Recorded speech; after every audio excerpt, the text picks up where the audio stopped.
Emang banyak orang tuh belum tahu, belum ngeh kalau kita juga sebenarnya penting buat belajar bahasa isyarat itu loh. Karena kan kita tuh kalau di kehidupan kita nggak mungkin ya kalau kita nggak berkomunikasi sama sekali. Tapi kan cara kita berkomunikasi itu ada banyak, nggak cuma lewat verbal doang gitu. Karena nggak semua orang bisa mengungkapkan, bisa menjadi apa ya, bisa berkomunikasi lewat verbal gitu. Teman-teman disabilitas itu butuh pendidikan juga.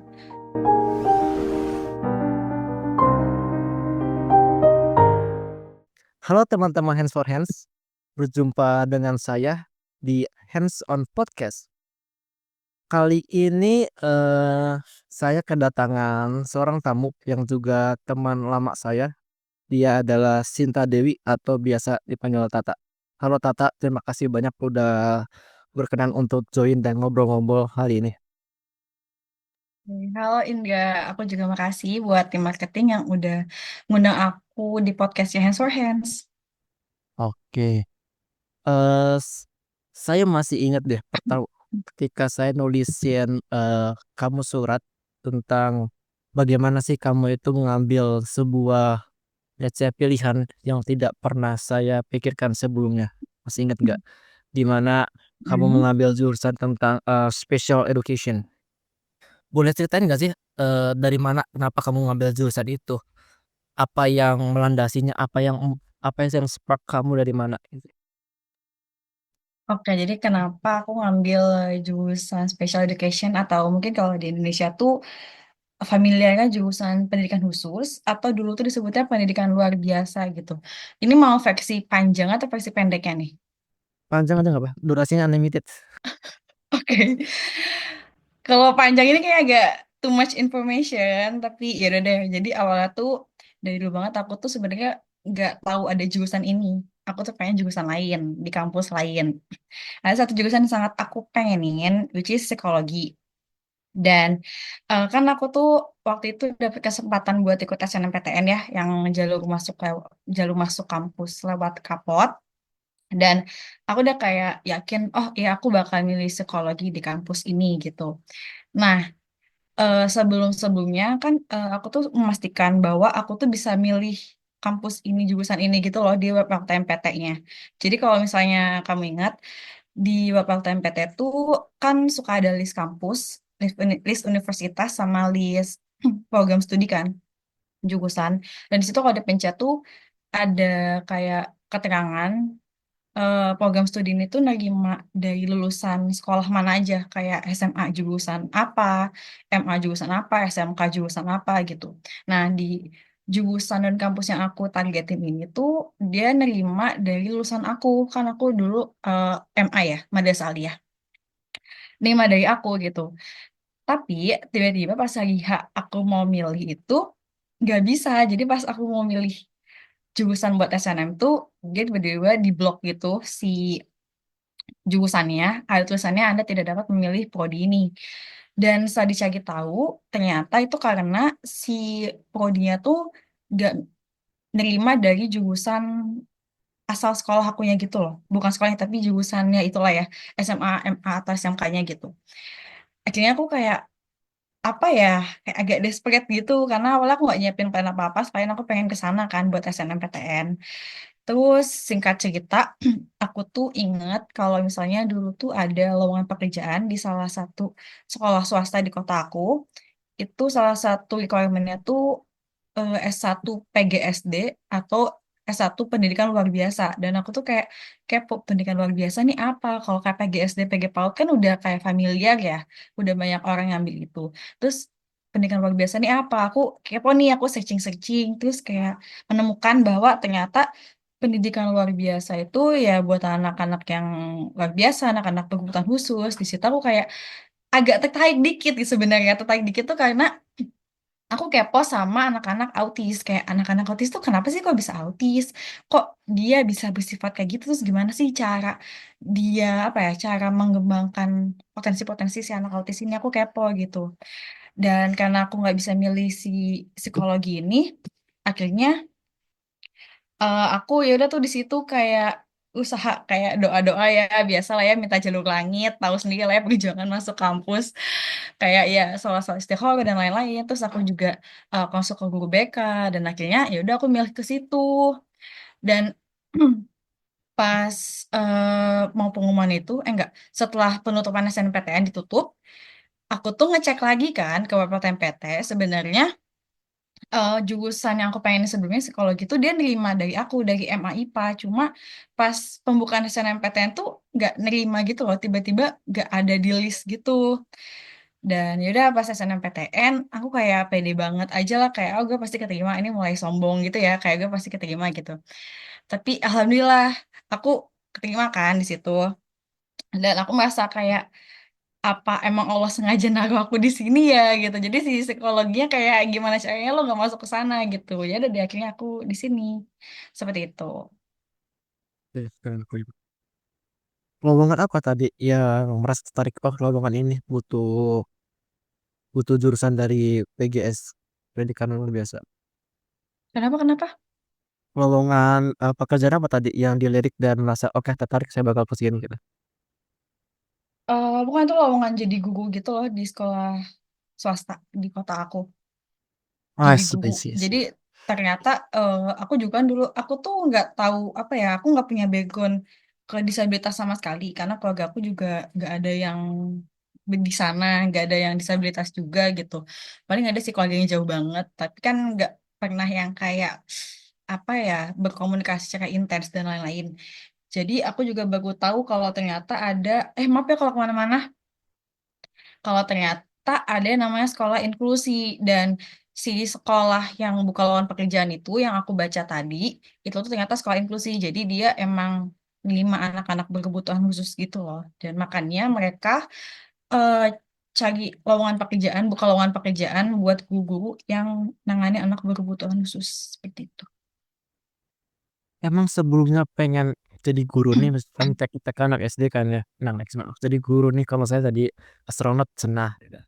Emang sebelumnya pengen jadi guru atau apa yang menarik? Oke, saya jadi guru dan guru di sekolah inklusi gitu.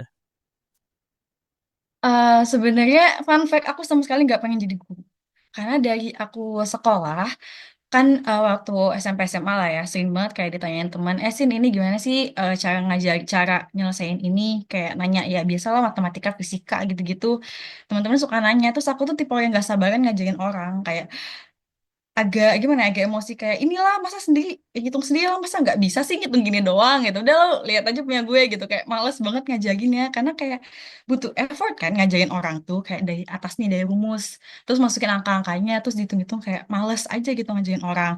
Bahkan aku pernah mendeklarasikan bersama bersama temen aku bahwa kayak kita nggak cocok jadi guru gitu, terus end up malah di sini gitu kan, malah di pendidikan gitu. Dan awal-awal juga aku merasa awal-awal di ini ya, jadi maba ya, aku merasa kayak salah jurusan juga pernah gitu, karena aku merasa kayak aku nggak cocok deh di sini gitu, apalagi pas kuliah itu kan kita online ya waktu awal-awal karena COVID.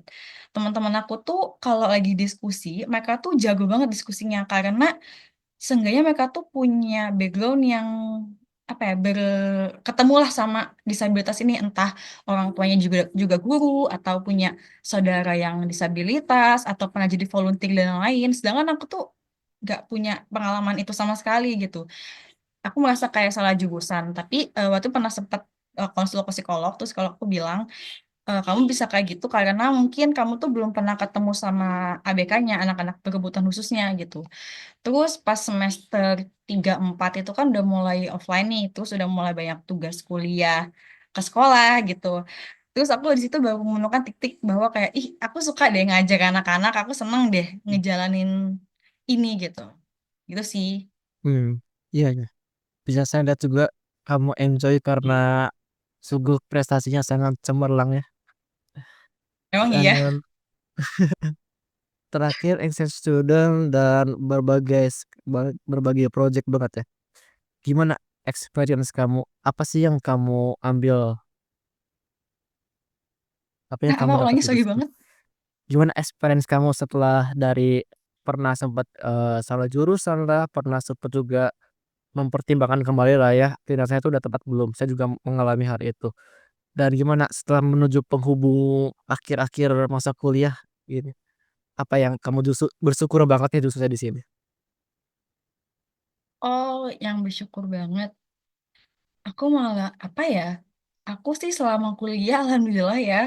Jadi semakin bersyukur gitu loh karena kayak kan kita selama ini nggak pernah kayak mensyukuri hal kecil ya. Kayak misalnya kita bisa ngelihat, bisa ngedengar, kita kayak menganggap itu hal biasa gitu kan. Tapi bayangin aja misalnya kamu ngelihatnya udah jadi buram gitu tuh. Itu kan juga nggak enak kan sebenarnya. Apalagi kalau misalnya udah nggak kelihatan sama sekali. Atau ngedengar juga udah susah kayak ya biasa faktor usia kan suka pendengaran hilang. Terus kalau nggak ada sama sekali itu juga susah. Jadi lama-kelamaan aku juga bersyukur gitu loh di situ. Dan apa ya, aku enjoy aja di sini. Aku seneng ngajarin anak-anak. Senang ketika gini loh. Sebelum pelajaran misalnya anak-anak tuh nggak ngerti kalau satu tambah satu tuh dua gitu ya. Terus kita ajain nih satu tambah satu dua. Terus anaknya habis itu ngerti. Itu kayak ada suatu kepuasan di diri sendiri gitu loh. Kayak ikutan seneng. Akhirnya dia bisa juga gitu menyelesaikan satu tambah satu. Ya walaupun kalau anak-anak berkebutuhan khusus pada umumnya ya bukan yang gifted tapi itu emang butuh waktu yang lama dan berkali-kali gitu. Mungkin kalau misalnya yang nggak ada masalah di IQ itu cuma sekali diajarin bisa, tapi yang ini butuh berkali-kali. Tapi aku tetap enjoy gitu loh, karena ada kepuasan sendiri itu. Ya, iya. Kalau saya itu di jurusan informatika sempat ngalih salah jurusan Hmm. karena saya pas kesulitan di salah satu bahasa pemrograman lah ya. Tapi saya Hmm. mencoba hal itu deh. Itu juga banyak banget. Kembali lagi kalau ada yang susah gitu. Nah, apa sih tantangan kamu selama di jurusan ini? Tantangan aku jurusan sebenarnya tantangannya banyak sih, karena aku baru tahu kalau ternyata jadi guru tuh susah. Jadi aku ngerti kayak kenapa orang tuh pada kayak apa ya vokal banget sama kesejahteraan guru karena emang pas aku apalagi pas magang ini aku kan lagi magang ya semester ini aku baru bener-bener menyadari bahwa ternyata jadi guru tuh susah dan banyak banget skill yang harus dikembangin secara tidak langsung yang mungkin di kuliah tuh nggak dimasukin sebagai mata kuliah gitu loh kayak kita harus peka sama anaknya kita harus tahu step ke depannya gimana kayak banyak tuntutan-tuntutan secara tidak langsung yang kita tuh harus bisa, tapi di kuliah tuh sebenarnya nggak dimasukin ke kurikulum. Jadi emang harus mengembangkan itu diri sendiri. Gitu sih. Mungkin Yang hmm, paling susah itu, hmm, lanjut. mungkin kita mundur sedikit lagi. Seberapa Oke. banyak sih di jurusan ini? Ada seberapa peminatnya seberapa banyak itu? Oh, peminatnya dikit banget, karena kayaknya orang pada nggak tahu jurusan ini deh. Karena setiap kayak Berapa? ditanya nih, kau, ya, tar dulu nih. Setiap aku ditanya kayak dari mana gitu kan, kuliah apa, pendidikan khusus kayak "Hah, itu apa?" Jadi aku harus menjelaskan ulang gitu, tapi nggak apa-apa, jadi pada tahu gitu. Jadi angkatan aku sendiri itu kalau nggak salah ada 88 satu angkatannya. 88 satu angkatan, tapi kalau angkatan bawah aku tuh kalau nggak salah lebih banyak. Dan di Indonesia sendiri itu emang jurusannya nggak banyak, Kak. Setiap kampus tuh ada gitu loh.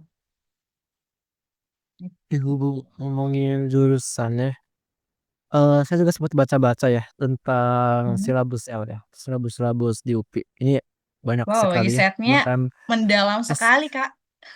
banyak sekali yang nama SKS gitu. Dan salah satu yang tetap menarik itu Oh. adalah bahasa isyarat. Oke. Hmm. Saya cerita dulu ketika bulan puasa tahun ini, itu saya pulang ke rumah ke Indramayu dan ada acara bukber Hmm. gitu lah. Bukbernya Hmm. diadain di kafe. Kafenya kalau nggak salah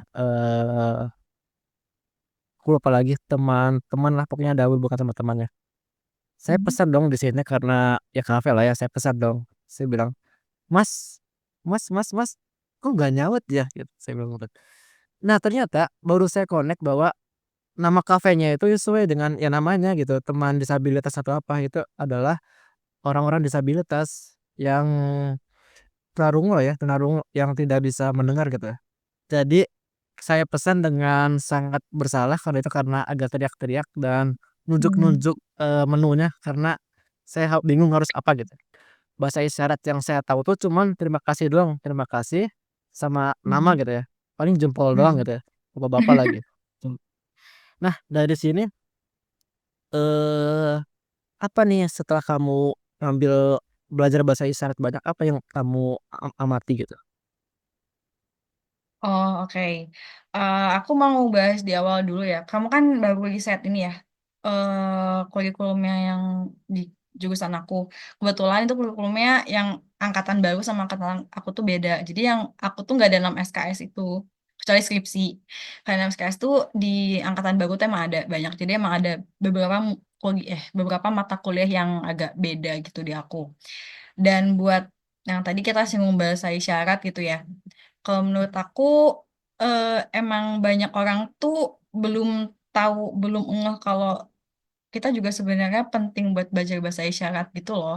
Karena kan kita tuh kalau di kehidupan kita nggak mungkin ya kalau kita nggak berkomunikasi sama sekali. Tapi kan cara kita berkomunikasi itu ada banyak, nggak cuma lewat verbal doang gitu. Karena nggak semua orang bisa mengungkapkan, bisa menjadi apa ya, bisa berkomunikasi lewat verbal gitu. Salah satunya teman-teman yang teman tuli kita sebutnya itu yang komunikasinya pakai bahasa isyarat gitu. Dan menurut aku apa ya? Kalau di zaman sekarang tuh mungkin karena sosial media berkembang cepat kali ya, itu tuh suka banyak konten orang-orang yang dia tuh belajar bahasa isyarat atau teman-teman tuli yang bikin video buat ngajarin bahasa isyarat gitu loh ke audiensnya. Atau juga ada orang cerita pengalaman dia ketemu sama teman tuli dan mereka tuh butuh berkomunikasi tapi nggak bisa bahasa isyarat si orang ininya gitu.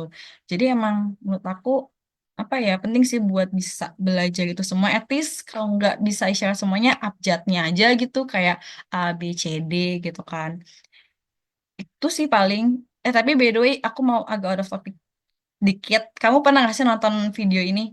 Aku nggak tahu sumber video Apa tuh? aslinya dari mana, tapi pernah lewat di Reels Instagram aku yang kayak When World is Not Designed for You, yang dimana dia tuh cewek, which is kayak apa ya, nggak ada, si tokoh utama ini cewek, nggak ada hambatan sama sekali lah kalau kita lihat ya. Maksudnya dia bisa dengar, bisa lihat, fisiknya juga nggak ada masalah dia jalan pakai kaki biasa gitu tapi di lingkungannya tuh orang-orang jalannya pakai kursi roda terus pas dia mau ke bank tuh dia pengen ngobrol si orangnya pakai bahasa isyarat gitu. Pernah nonton nggak video itu? Kayaknya enggak deh. Gimana tuh cerita? Terus lanjutannya gimana? Kelanjutannya dia tuh susah gitu loh karena kan di jalanan itu kan dia jalan biasa nih ya pakai kaki jalan biasa tuh tapi orang tuh kan pada pakai kursi roda jadi ngebut jalan ya dan dia tuh kayak kayak takut ketabrak gitu loh. Terus pas dia sampai bank, dia tuh pengen, aku nggak tahu dia tuh pengen ngapain lupa. Kayak entah pengen setor atau pengen ngelakuin something, tapi si tellernya gitu, si staffnya tuh ngomongnya pakai bahasa isyarat dan dia nggak ngerti. Dan coba Nah, deh kalau misalnya kita puter balikin itu ke ke teman-teman yang disabilitas gitu loh. Ketika iya. teman-teman yang tunarungu, teman tuli pengen ngobrol tapi kitanya nggak nangkep atau mereka yang susah buat berkomunikasi sama kita, terus teman-teman yang disabilitas fisik si aksesibilitasnya nggak ada. Jadi kayak oh gitu ya rasanya. Ini tiga sih kebelibet banget aku ngomong. Iya, iya, iya. Oke, ke bahasa isyarat Itu bagus lagi. banget sih. Mungkin banyak orang bilang susah ya karena sebenarnya ya saya belajar bahasa isyarat tuh dari aplikasi, dan aplikasinya kayaknya udah tutup deh. Hmm. Nggak bisa diakses lagi. Aplikasi apa?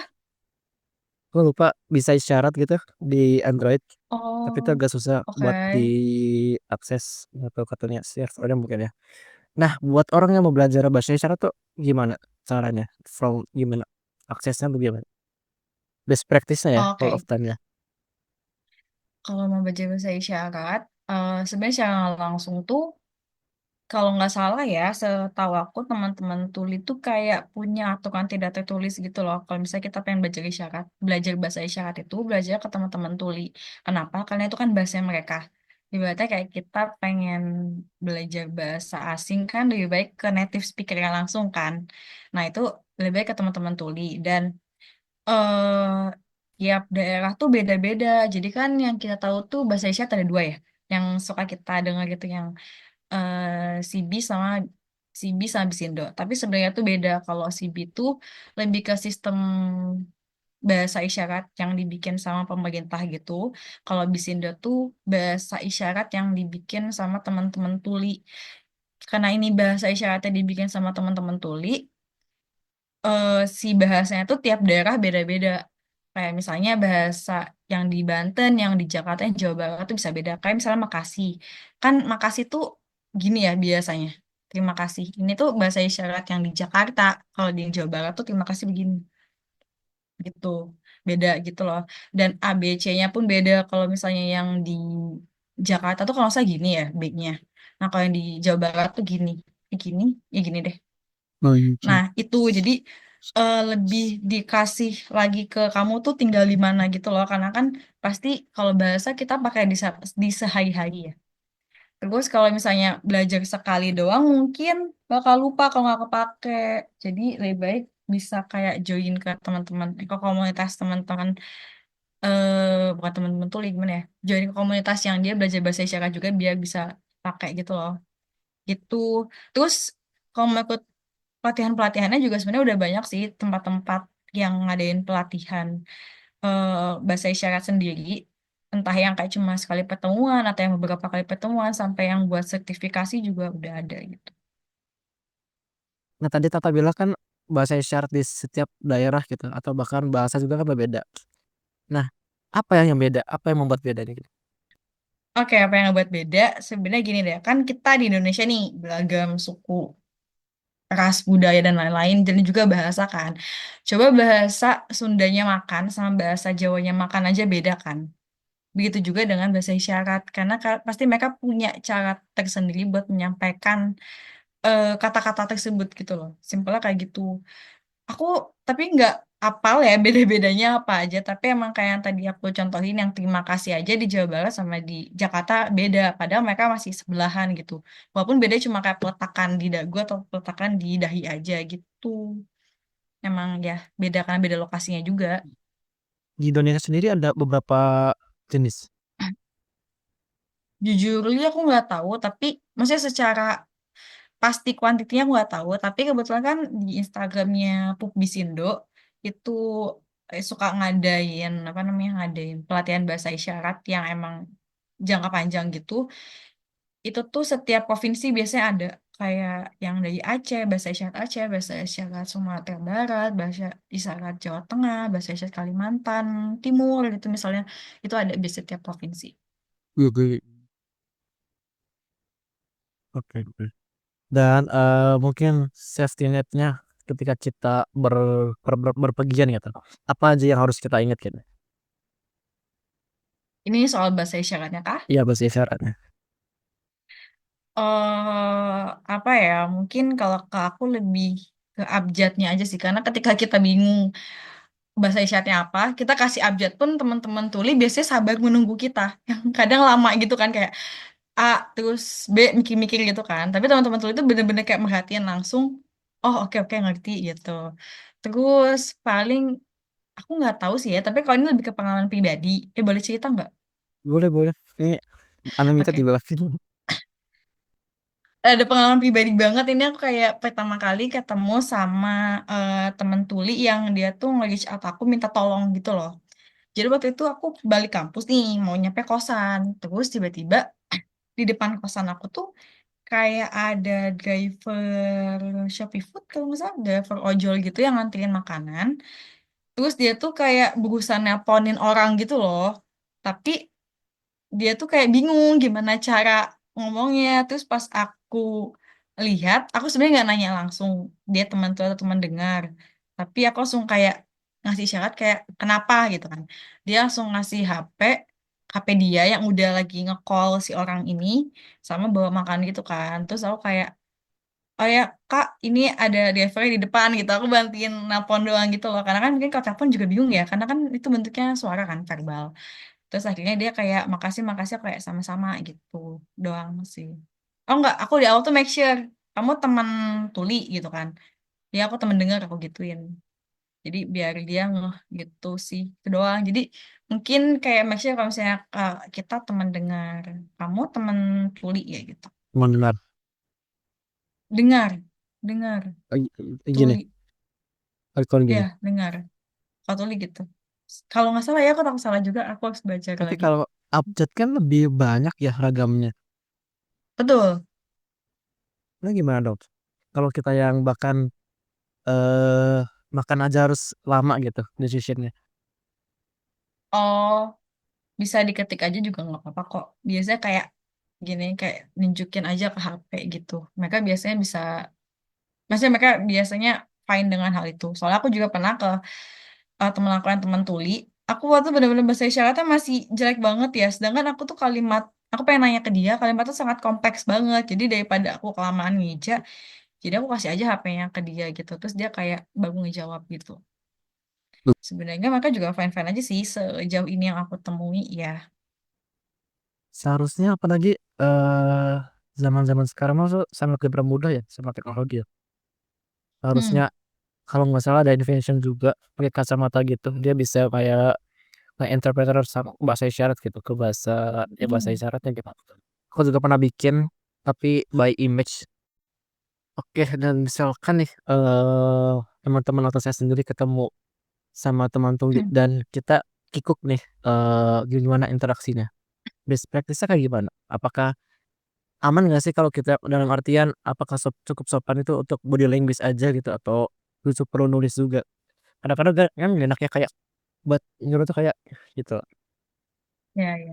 Kalau aku sendiri sih biasanya, aku pernah dikasih sama temanku yang teman tuli.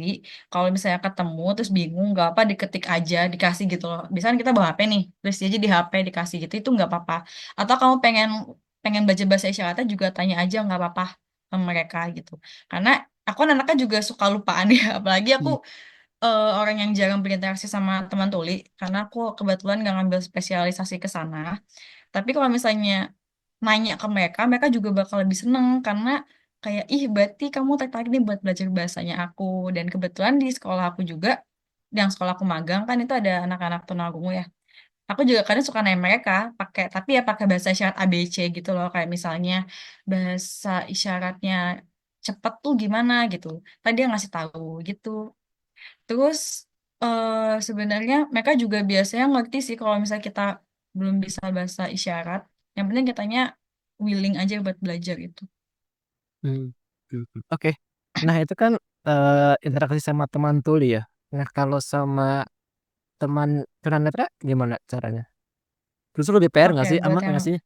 Buat mereka kita nyentuh-nyentuh tuh misalkan nyentuh badan apa nyentuh apa. Takutnya kita sentuh punggungnya malah jadi imam gitu misalkan. beda dong beda kalau misalnya dia Kristen masa tiba-tiba jadi imam kan bingung ya. Oke, buat teman-teman yang nonton kalau misalnya aku ada salah info tolong koreksi aja di kolom komentar karena aku juga masih belajar. Biar kita sama-sama belajar. Nah, kalau buat teman yang tunanetra, gimana cara berinteraksinya? Itu karena mereka tuh kan mengandalkan apa sih audio aja ya. Jadi emang lebih baik ditepuk sih, ditepuk bisa tangan atau bisa pundaknya. Karena kalau misalnya kita cuma manggil, kamu, kan dia nggak tahu ya kamu siapa. Karena kan dia juga nggak tahu di samping dia ada siapa gitu. Lebih baik emang ditepuk gitu.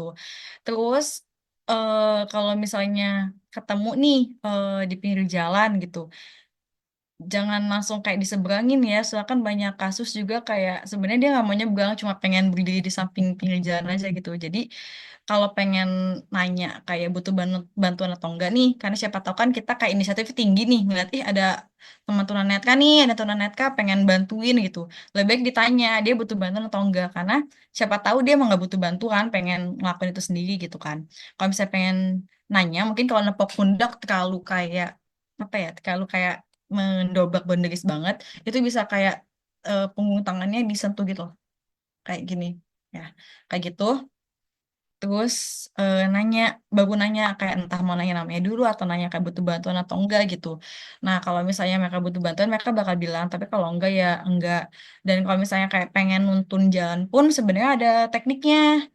Jadi kayak megangin teman tunanetra tuh sebenarnya ada tekniknya gitu loh, nggak cuma yang narik gitu loh. Kan kalau naik juga mereka nggak enak ya ditarik-tarik gitu. Itu ada tekniknya. Biasanya kalau teman-temannya udah pada belajar, kalau tunanetranya ini udah belajar, biasanya tahu sih caranya gimana. Kita tinggal tepuk ini aja, si punggung tangan, nanti dia langsung meniti tangannya tuh ke lengan kita di sini buat megang gitu, buat ngarahin jalan gitu. Dan kuncinya kalau sama teman tunanetra misalnya mau ngobrol sama mereka, dari sebut nama, kalau nggak nyentuh mereka gitu loh, biar tahu kalau misalnya dia tuh diajak ngobrol sama kita.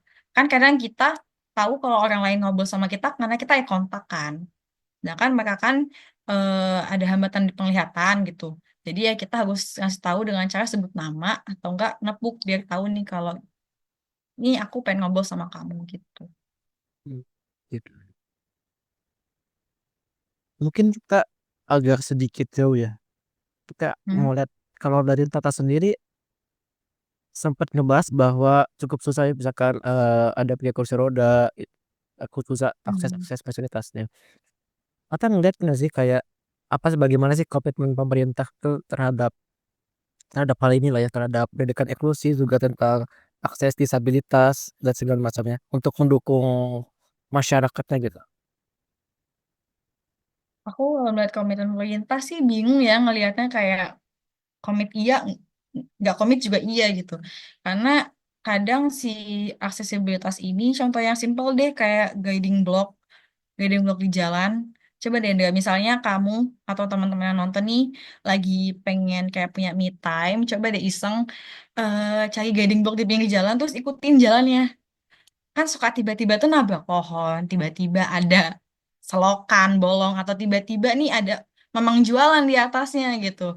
Jadi kayak emang kadang tuh ada sekedar formalitas aja gitu kalau aku bisa bilang. Cuma ada tapi nggak bener-bener dipikirin apa safety-nya, nggak dibenerin apakah itu beneran berfungsi atau enggak gitu tuh. Terus, apalagi yang di transportasi umum sih, kadang yang suka kasihan, pernah juga lihat cerita yang temen tuli di Twitter gitu waktu dulu, dia kesel karena di setiap pemberhentian stasiun tuh di keretanya nggak ada tulisan sampai stasiun mana. Jadi dia harus effort buat lihat keluar, lihat ke arah stasiunnya buat baca nama stasiunnya gitu loh. Sedangkan kan kalau misalnya di stasiun KRL gitu kan nggak semua titik tuh kelihatan nama stasiunnya kan. Jadi butuh effort gitu loh. Dan kadang juga kalau misalnya sih di transportasi umum itu kadang tuh emang kadang ada suaranya tapi gak jelas gitu kan kayak gucek banget suaranya gitu kadang ada tulisannya tapi tulisannya nggak tepat sama si tempatnya gitu emang masih belum sih dan nggak semua jalan tuh emang bisa mudah diakses dan kadang juga ada kamu tahu rem nggak rem yang bidang miring buat kursi roda. Oh iya, tahu tahu. Nah, ya kadang tuh di tempat-tempat umum tuh itu ada, tapi miring miring banget. Nggak kebayang kalau mau naik kan susah ya. Maksudnya Iya bener. aksesibilitas itu kan apa ya fasilitas yang aksesibilitas itu kan harusnya bisa bikin mereka tuh bisa mandiri gitu loh. Jadi kan mau gak mau dia harus minta tolong orang kan. Jadi kan itu susah. Jadi harusnya tuh mereka bisa mandiri malah tetap butuh bantuan orang lain karena ya si fasilitasnya gitu. Kalau tadi itu kita bahas, upaya pemerintah lah ya. Nah, bagaimana kalau people-nya sendiri? Bagaimana kayak teman-teman seumuran kita, sepantaran kita, yang mungkin egonya tuh masih tinggi, yang mungkin masih banyak banget kena standar tok-tok lah ya, banyak banget kayak ya di HP-an terus gitu. Apa yang kamu lihat itu? Oke, ini menyangkut ke disabilitasnya kah? Disabilitas juga bagaimana interaksi sama teman tuli juga. Oh, oke. Kalau di bentar, enggak, gue nggak nangkep. Ulangin lagi, maaf banget. Iya. Oke, sebelumnya tuh kita ngebahas tentang komitmen pemerintah lah ya, dan kita memang masih akui masih sangat kurang banget. Kebetulan, papaku juga harus pakai kursi roda dan kalau ke mana-mana tuh susah gitu, harus dibopong dan juga nggak banyak yang punya aksesnya gitu, ngeremnya gitu. Nah, bagaimana dari people-nya sendiri deh, kita sendiri, teman-teman kita, sebaya kita, apa yang kamu lihat gitu, tentang interaksinya dengan teman tuli, juga tentang toleransinya lah? Oke, kalau misalnya lihat di teman-teman aku sendiri, mungkin karena aku jurusan pendidikan khusus, mereka sih ya alhamdulillah pekaan ya. Tapi kalau di teman-teman yang di luar sana tuh, kebanyakan mereka tuh lebih ke bingung harus ngapain sih. Karena kalau menurut aku bisa bingung tuh, karena sebenarnya belum pernah berinteraksi sama mereka kan. Terus kebanyakan kayak takut salah, karena mereka bingung harus ngapain nih, takut ngelakuin A malah salah, B salah gitu. Jadi cenderung pada pasif karena nggak tahu dan di sini perlunya emang adanya edukasi ke teman-teman. Seenggaknya di langkah awal dia kalau misalnya ketemu sama teman-teman yang berkebutuhan khusus, teman-teman tuli, sebaiknya gimana sih cara interaksinya tuh perlu ada edukasi sih. Dan kita juga emang harus belajar, seenggaknya sih ada aware-nya gitu loh. Karena kalau misalnya belajar tapi nggak aware kan sama aja ya. Karena kadang tuh tetap aja ada yang dia tuh tahu ilmunya, tapi karena nggak aware ya udah biarin aja gitu. Gue jawab apa sih? Anjir gak jelas banget. Mau dipotong atau enggak? Tengah, Oke, oke. terserah deh. Iya, ya, setuju. Karena mungkin kita sangat gembar-gembor AI dan mungkin AI tidak bisa, susah ya melakukan hal itu.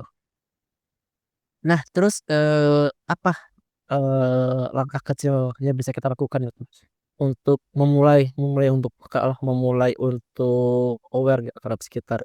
Karena yang paling susah itu kan langkah pertama ya, terhadap sesuatu yang besar itu Hmm. apa yang harus kita mulai itu, apa sih yang kecil gitu.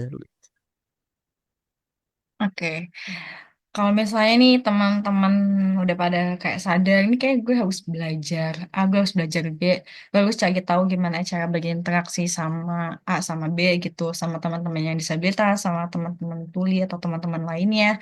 Itu ada baiknya kalau misalnya ini sih kayak nyari-nyari apa ya kumpulan atau nyari temen yang bisa di rely on sama pertanyaan-pertanyaan kalian gitu loh.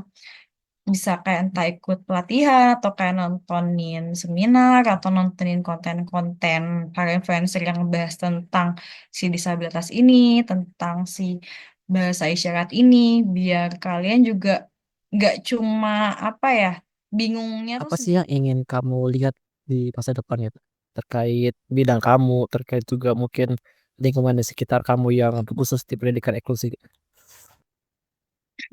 oke. Yang aku pengenin itu eh, mungkin yang paling kecil banget, yang paling aku bisa bilangnya sederhana, tapi nggak sesederhana itu untuk mengaktualisasikannya. Itu orang-orang tuh aware kalau misalnya teman-teman disabilitas itu butuh pendidikan juga. Karena yang aku lihat ya kadang orang-orang tuh mikir kayak sekolah tuh buat bisa apa ya bisa memahami satu tambah satu tuh dua, memahami bahwa pelangi itu ada karena pembiasan cahaya dan air dan lain-lain. Tapi sebenarnya pendidikan itu nggak sejauh itu juga nggak apa-apa. At least dia sampai bisa hidup secara mandiri gitu loh. Karena pada nyatanya juga di sekolah-sekolah khusus, apalagi sekolah-sekolah buat anak kebutuhan khusus itu, kita juga gimana bikin anak tuh bisa hidup mandiri. Karena kan nggak mungkin ya kalau misalnya anak itu bergantung sama orang lain terus, bergantung sama orang tuanya terus. Karena kan ya kita realistis aja, orang tua juga nggak bakal bisa.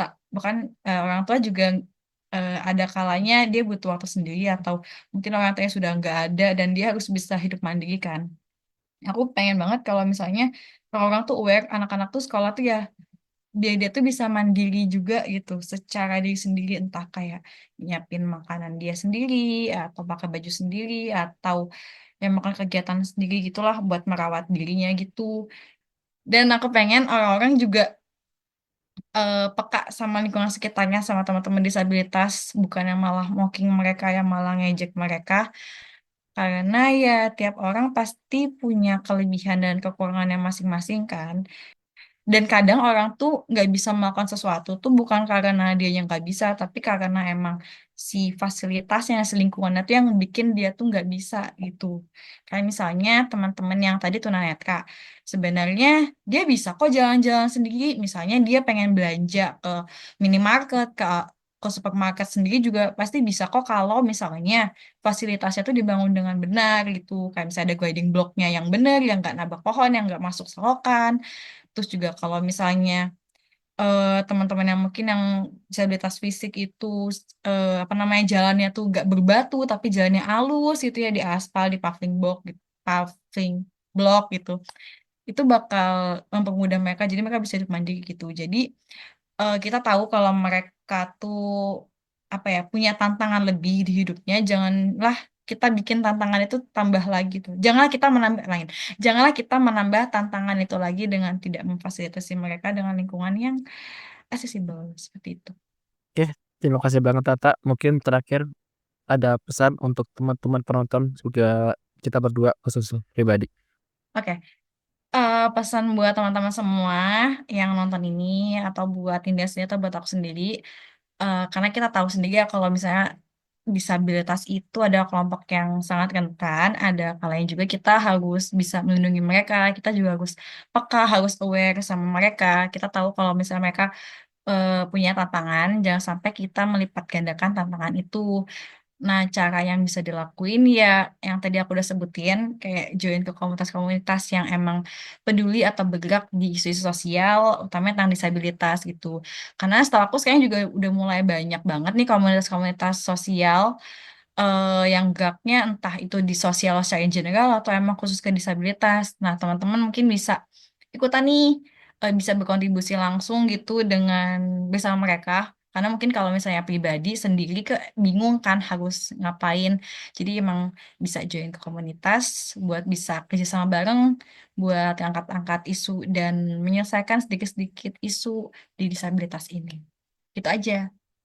Oke, Tata, terima kasih banyak buat teman-teman juga yang sudah menonton. Terima kasih banyak, semoga bermanfaat.